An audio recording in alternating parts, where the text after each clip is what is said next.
आज हम बनाएंगे हेल्दी मखाना पुडिंग। उसके लिए हमने 1 कप मखाना लिया है। इसे सबसे पहले ड्राई रोस्ट करेंगे और इसे तब तक ड्राई रोस्ट करना है जब तक कि ये क्रिस्प ना हो जाए।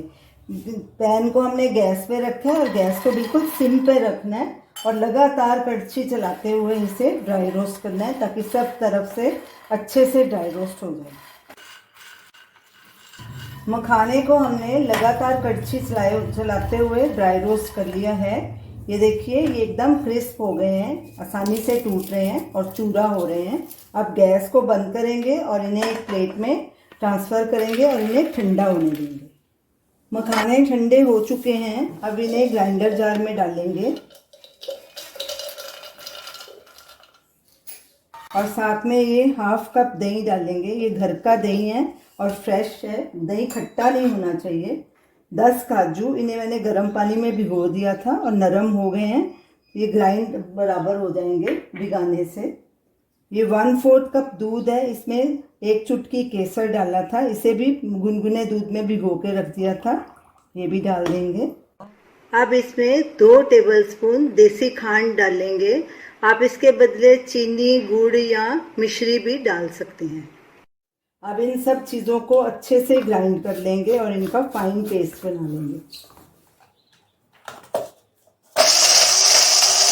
सब चीज़ों को हमने अच्छे से ब्लेंड कर दिया है। ये देखिए, एकदम स्मूथ हो गया है ऐसे। अब इसे एक बोल में डाल लेंगे।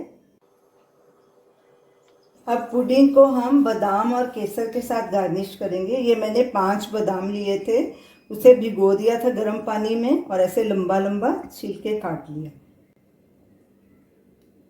आप इसके बदले पिस्ता भी डाल सकते हैं। अब इसके ऊपर केसर डालेंगे थोड़ा।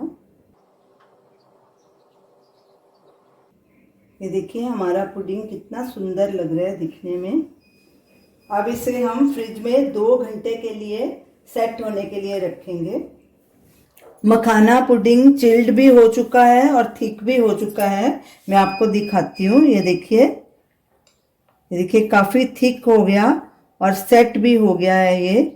तो इस पुडिंग को आप चिल्ड ही सर्व कीजिए और आप इसे ज़रूर ट्राई कीजिए। ये बहुत टेस्टी पुडिंग बना है और हमें अपना फीडबैक दीजिए और हमें आप बताइए कि आपको ये हमारी रेसिपी कैसी लगी। हमारे वीडियो को लाइक कीजिए, शेयर कीजिए, हमारे चैनल को सब्सक्राइब कीजिए। Thanks for watching.